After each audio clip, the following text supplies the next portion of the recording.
Money Morning Live. It's time that we kick it into the crypto space. We're going to do this with AICI and Nick Black starting in 5, 4, 3, 2. Beep, beep, beep, beep, beep, beep. I mean, I guess we should probably have like a Christmas pew. I did have little bells. Like I a did pew, have the pew, pew. Like a Christmas pew. Okay. I don't know. I like the idea. What do you do? Do you do anything fun for Christmas? Like you have a thing that your family does, like a special thing? I mean, we do the Christmas things. We do Christmas Eve traditions. You know, Oh, we really? drive around and look at all the lights. We go through some cheesy light drive-through. We get Chinese food, watch a movie. All that's fun. It's a nice little family tradition. How about you, Nick? What do you do? Chinese food. Chinese food.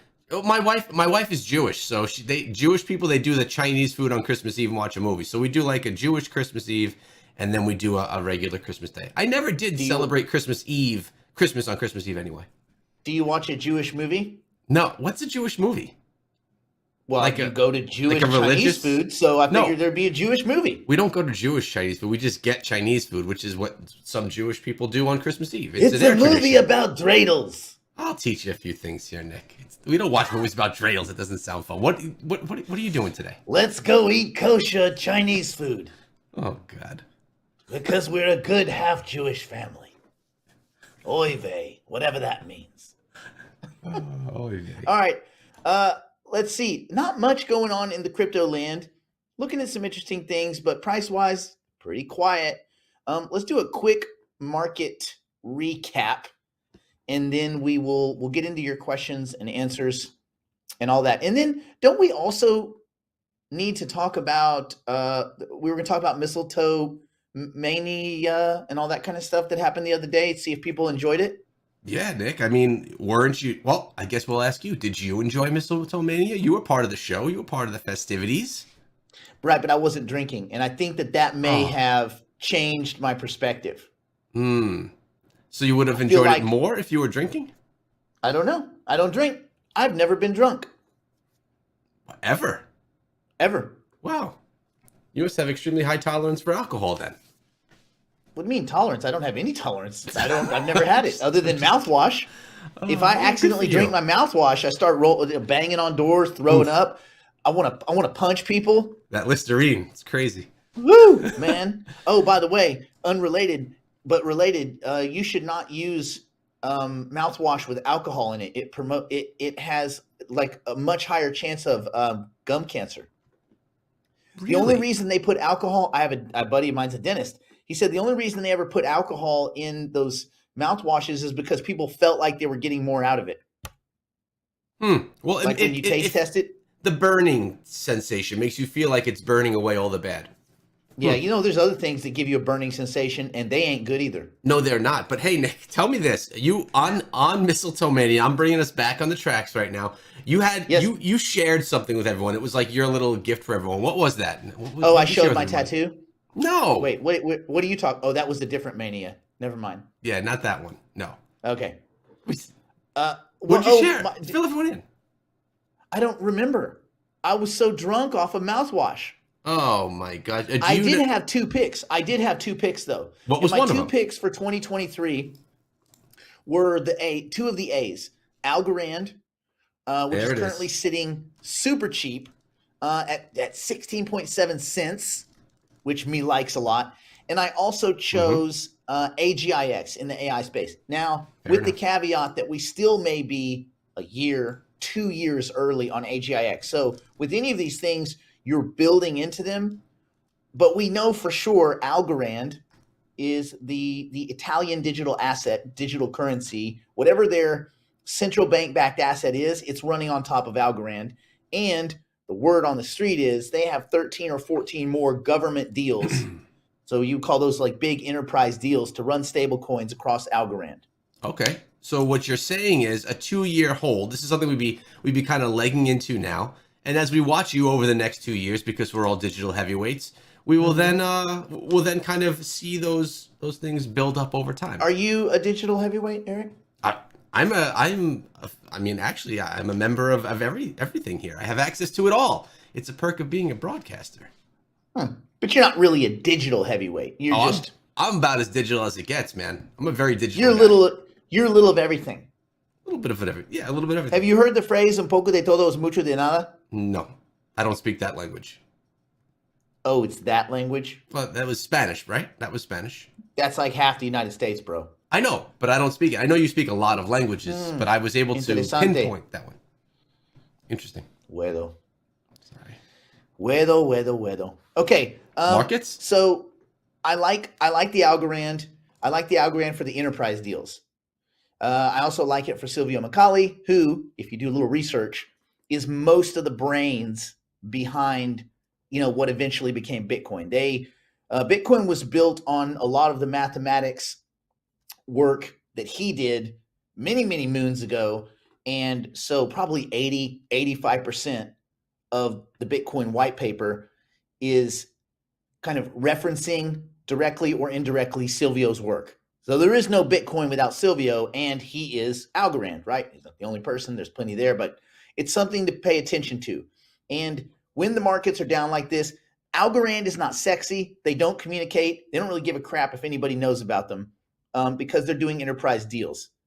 That being said, I mean, there's something that I kind of like about that. Does anybody know? I'm sure some of you here know. I don't know if you've said it in the chat yet. What number we're on today? I don't know what number we're even on today. You don't know what number we're on today. Of course you don't. But I know in the chat they do. 412. That's right.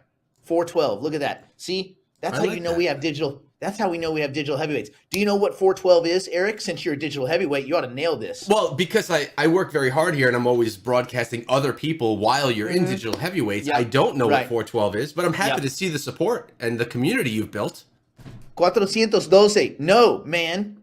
What it is, what they know, which you don't know, is that from peak to trough to peak again, the longest contraction period in the crypto history, and there have been many of these, was 415 days.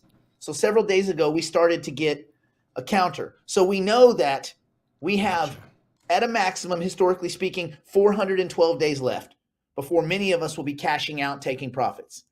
So, but we don't know where we're in. We don't really know where we're in. We know that that's the maximum. But what we don't know is, what if it's 112 days instead of 412? We just don't know. I would err on the shorter side of that. But then again, I'm a long-term investor. I'm an investor, not a trader. We don't do squiggly lines here. Some people do. That is not us. Okay. So I urge you to think longer term. The best exchange to buy. So that's a good question. Best exchange to buy Algorand. If you were banging around, well, you can get Algorand almost anywhere. So you can get it at Kraken, and you can get it at KuCoin, and you can get it at Coinbase, and probably at 7-Eleven here in the next few months.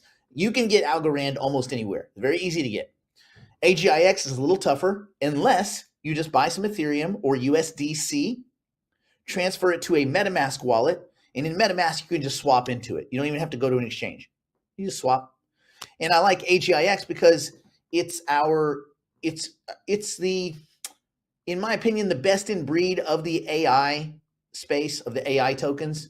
So for me, it makes the most sense to own it. The other cool thing about AGIX, which a lot of people may or may not know, is that by owning AGIX, when the new company, they have like 14 companies that are launching verticals, and they do all sorts of stuff in the AI space. Some of them are silly. Some of them I think are incredibly important. When they create the token supply for those companies, 5% gets redistributed back to the holders of AGIX. You own SingularityNet, you register for these airdrops, and they just give you tokens. So it's essentially a token that spawns more tokens, and you get a piece of all of these projects, which is really cool. So the token that keeps on giving. It's like a Christmas. What are the Jelly of the Month Club? Jelly of the Month. You never had that? Like you get like a different jelly each month? No, but I did. I have a fruit of the month, and I also just received yesterday as one of the Hanukkah gifts a thing of honeys that were all different. Not of the month, but it was a box of different honey. Honey's very healthy for you, especially when it's from specific places. Do you know bacteria cannot survive in a honey environment? Well, then it's bacteria-free honey as well. See that? What's the coolest of the honeys? Come back here. There was I didn't try them, but there was an orange type honey, which is probably sweeter. Orange blossom honey. I think those are good. They're kind of yummy. I'm wondering what the most interesting one was. Is there like a chocolate honey? Like no bees that were near cocoa, or is there a cocaine honey? Same bees, same area, because coca and cacao and cocoa and coca. I mean, I could go get the honey, but then I'd be leaving you, and I don't know if that's safe. So I should probably stay here. Wouldn't that be cool? Cocaine honey, like they do their stuff, but they're like near the plants that have like, oh, that'd be crazy. I guess it could happen. The cocoa. If they were in Arkansas, they'd be meth. There would be like a meth honey.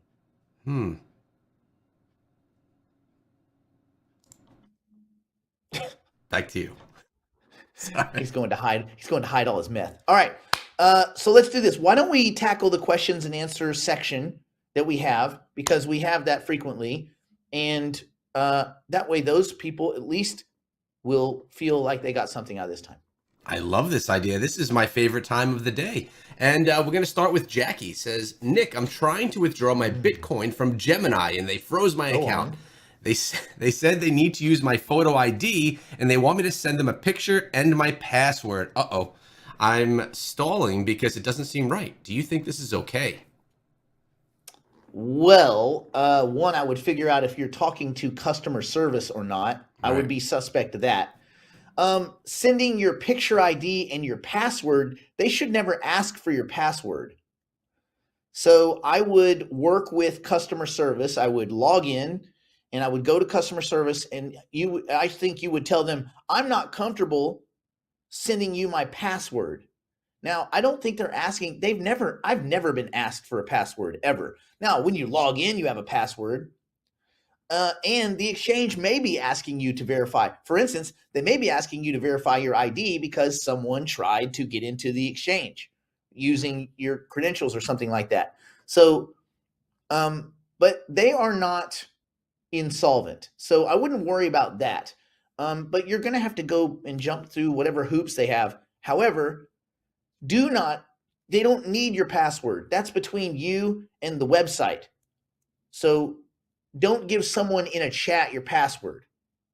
Like, there's all sorts of ways to tell them to go, F off. Yeah, exactly. Well, you don't want to give away your stuff, right? Ever. There's no reason. There's no reason. No time ever in a Coinbase. Like if you're doing with Coinbase support, they're never going to ask you for your password. Ever. That's true. All right, let's move on to this next question. Ying. I have some coins. Ying. I have some coins in Nexo Exchange and could not withdraw in Nexo. What should I do? Well, it depends on where you live. Nexo's winding down support for the US. So depending on what your coins are, I don't know why you wouldn't be able to get those out, but if they're your tokens, you can certainly withdraw them. So again, I would contact support and say that if you're in the United States, hey, I'm in the United States, you're winding down service. I want to take the tokens out of my account and put them somewhere else. And they will tell you how to do that. They're not going to keep them. Even I had accounts at Binance, and Binance kicked off American clients a year ago, maybe 2 years ago.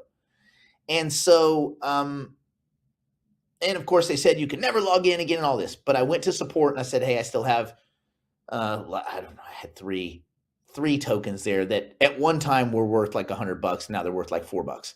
But, I said, hey, I need to get my tokens off. And they said, cool, give us a withdrawal address. No passphrase, no keys, no nothing. Just give us a withdrawal address. Then we'll give you some time to go log into your account and do a withdrawal, which they did. And I did. And that was that. So they're not, these exchanges, well, I can't speak for, scam, bank run, fraud chicken, but these exchanges are not trying to steal your stuff. If they're trying to steal your stuff, they already stole your stuff. And Nexo, they're not thieves. They gave up. Nexo gave up. They were trying to enter the U.S. market, and they broke weak. And so they kind of like took their soccer ball. I'm taking my ball and going home. I'm going to leave the U.S. market. And the U.S. is like, okay, bye.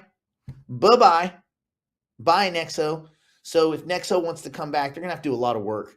I think what Nexo did, they blew it. I think it was a huge mistake, a huge business mistake. And there is a couple of other things that Nexo has done that made me uncomfortable enough to get all my money off of Nexo. Like, I kept getting these emails where they wanted me to take on leverage. They were like, listen, you've got like 10 Bitcoin here. Do you want to borrow against it? I'm like, stop emailing me this crap. They're like, we'll give you even better rates. You can borrow more. You can take 4x leverage. Man, stop. So I got like 3 of those emails and I was like, I'm out. And that was it. So I left Nexo. But you know what? They booted California clients anyway, so who cares? And then I wrote them a nasty letter telling them to quit offering to extend leverage to people when this market is so volatile. And right after, and it was nasty too. I used all sorts of F-bombs and stuff. I was like, have you learned nothing from Celsius and all this kind of stuff? It was like a really nasty letter that I could never reread. And then they sent me a letter that said, we've decided based on articles 3 and 4 and 6 of our of our articles of incorporation that we're not going to service you. What do you mean you're not going to service me? You just said you're kicking out all American clients, dummies. I sent him another letter full of F-bombs. They did not respond. I don't like responding to those ones, the aggressive messages. Well, first they responded by booting me. We're going to boot you. Boot me from what? I took all my stuff, dummies. There's nothing to boot me from. You're getting booted from here. Quit. You're getting booted from here. You're getting booted from NFT practices and things as well. Nick, you gotta behave yourself, man. All right, that platform just completely collapsed. That whole thing. I know, it's Paradise crazy. Trippy. Oh, what a dumpster fire. Yeah. Anyway. Yeah. Next question. Joe Yu. Any ADA or Cardano drip drops airdrop worth grabbing? I haven't seen any. There's a million of them. For those of you that don't know, if you're staking Cardano, there's tons of free tokens. All these, it's like 50, 60, 80 of them every week. Every 5 days, you can just get these tokens. It costs you like 30, 40 cents. You have to pay like a couple ADA to do the transaction, but they'll just airdrop you through drip drops, tons of free stuff right to your dataless wallet. I did it for a few weeks and I was like, what the crap? Like alien coin and all this kind of weird stuff. I just I gave up. I'm sure something's going to come out of there that has value. And for those of you that want to have tons and tons of rando coins, get at it. But for me, I was like, I don't have the mental dexterity for this. I like lots of coins. It's dripdrops.io. For those of you that are curious, you can go take a look. And what you do is you input your wallet address, any one of your wallet addresses. And then it'll tell you, here's all the tokens you can get, and it's every 5 days. So there you go. Are you ready for our final question that's pre-prepared? And then I could steal 1 or 2 from the chat. Ooh. Well, I just popped it on the screen, so if you're not, we're here. Non-essential variant. What does the future hold for Mara? Well, it's not essential. It's in your name. It's not essential. When is the last time you woke up at 3 a.m. and thought, I don't have enough Mara? No one's ever had that 3 a.m. panic. Wasn't it some kind of finance thing? Some kind of like DeFi, making DeFi easy. Please. Garbage. I've never thought it was kind of much of anything. I mean, it just never looked all that interesting. I kind of looked at it a while back. I mean, I could look at it again, but the future of things that are, yeah, a few dust in the wind. The future of things that make DeFi easier, well, that's just the protocols. The protocols will make more secure bridges and side chains and on and off ramps. That's the future of decentralized financial products. Things that make life easier for people that are not crypto nerds. Right now, it's a bunch of promises, but really, we're so early, crypto hasn't really done anything. I mean, I ask this question a lot. We got to be fair. We got to be honest. Has, other than put some money in your back pocket, has anything at all in the crypto space helped you or helped anyone at all? Eric, is your life better? at all because of crypto. Cryptocurrency brought me to you, Nick. So that has improved so my life. life. Is worse. So your life is worse. My life is better with you. And all these members in our community. Maybe I can come have Jewish Chinese food with you. I would invite you over. You're more than welcome to come and spend time with the family. Actually, maybe you should have your wife listen to a couple of these streams before she says yes. No, you know what we could do is you could come over, hang out with my kids, watch TV, and I could take my wife out to dinner.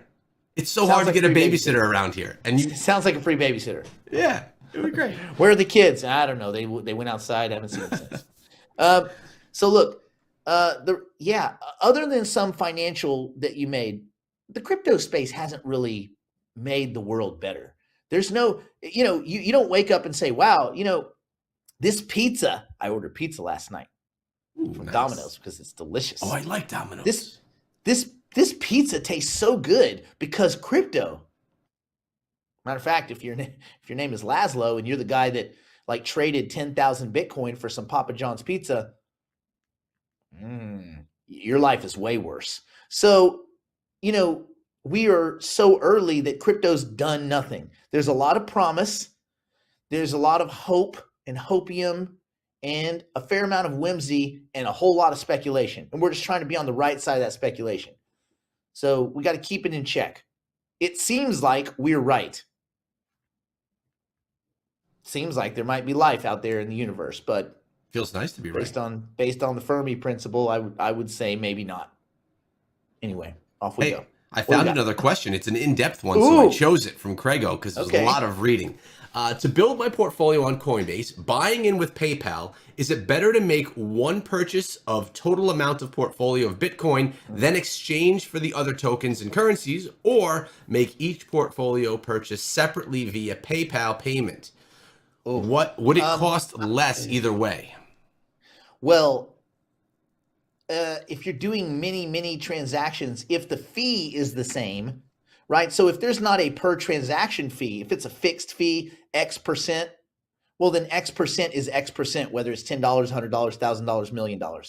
I would not be using PayPal to enter the crypto space. I would be using Coinbase, and I would be doing wire transfers if it's anything over $5,000.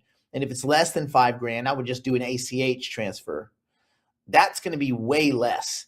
PayPal is not the on-ramp for crypto, at least not yet. That would be the last, like the ultimate last, I have nowhere else to go way to enter the crypto space. I think that he probably, and a lot of people probably have a bunch of funds on PayPal, and there must be some option to do it, I would assume, but that's probably why he's looking to do it, Push it to your bank, do an ACH transfer to Coinbase, and then buy in Coinbase. I would just be very careful. I mean, PayPal, you ever try to deal with their customer service? No That's good. The worst. They're the worst. Worse than Coinbase? They outsource it, and no offense, I'm not hating, but they outsource to save money to an Indian farm where you're going to get transferred 400 times and then they just hang up on you. And then when you submit documents, they get lost and they don't get filed.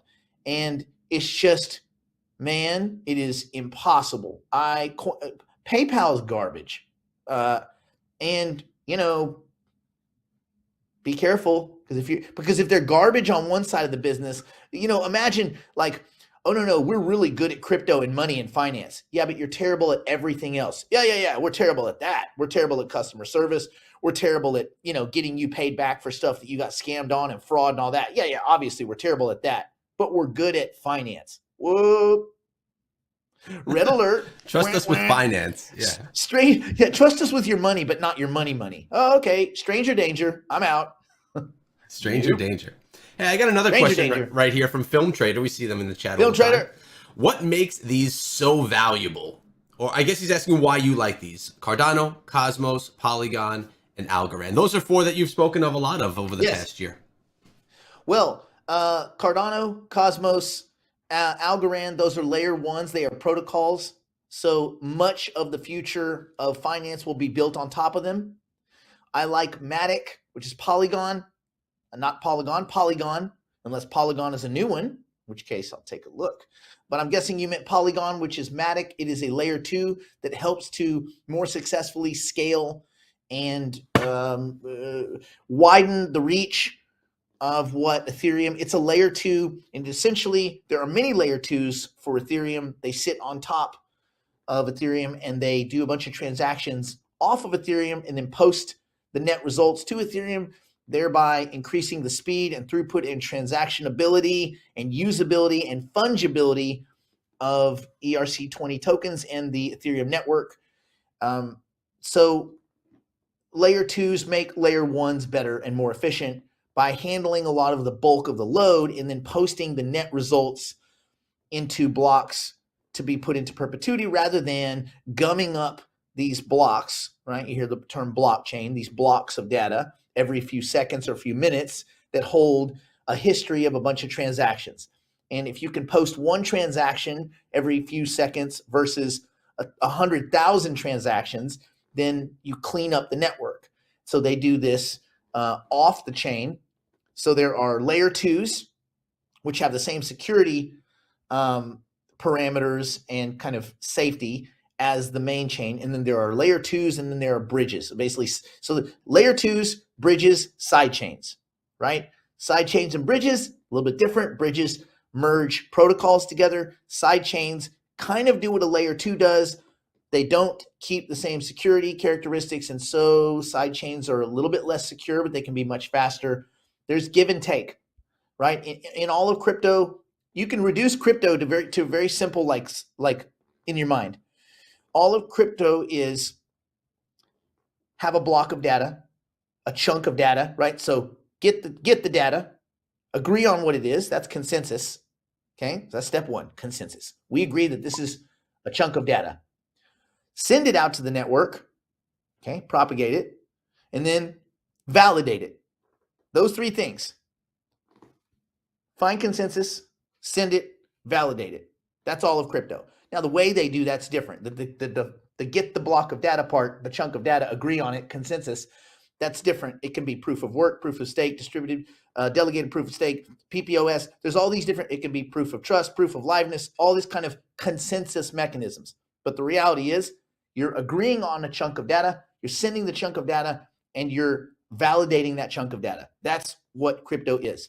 Then you have all these ways where you could speed up these networks based on the way they're designed. That's where the layer 2s come in. So that's why I would like Matic, and I would like Optimism, and I would like Harmony One, and other tokens that help reduce the friction on that main chain. There, that's kind of a way to think about it. Well, thank you, Nick. Well, there's only 1 minute left in the show. I've put up here for people that want to join your heavyweights community. It's been up here for a little bit. You can call Gabe right now if you're part of it. But also, they've extended the offer for the Mistletoe Mania holiday offer. Now, I don't believe that heavyweights is part of that, but there's a whole bunch of other great services as well. We could petition for Nick Black to be part of it too, or not. I don't know, but you can get information right there. Of it. Okay, you got your own people, right? I didn't want to go to that birthday party anyway. That's what hurt people say. That's what happens when you feel hurt. But hey, Nick, it was a great show. I appreciate you hanging out, and well, we have Joe Conti. Well, we're just doing it for your appreciation. We're just doing it to make Eric happy. I appreciate so you caring about me. Jewish Christmas Eve. Yes, I'm gonna do that. What do you guys give each other? I mean, are you so Jewish that you don't give gifts? Like, I don't. No, what's the thing? Aren't you already giving gifts? I'm not Jewish at all. And my wife isn't religious, and well, neither am I. We're not religious people. We shouldn't get into that chat here. So you just use the Jewish holiday system? Yes. So you just basically use the Jewish, like, sorry, it's a Jewish holiday. My kids are very lucky with gifts this time of year. Yes. I want to be Jewish. I want those holidays. I know. I always wanted to be too. And now look, I get it. I get both. My buddy never works. He's Jewish. He never works.